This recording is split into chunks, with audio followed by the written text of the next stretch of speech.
คำสอนคุ้งชื่อสอนไว้เพื่อนที่คบได้ เป็นประโยชน์คนเสื้อตรง คนเสื้อสัตย์คนรอบรู้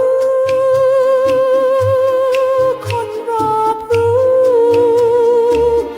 เพื่อนที่คบไม่ได้ เป็นผลเสียคนประจบบทสอบพอ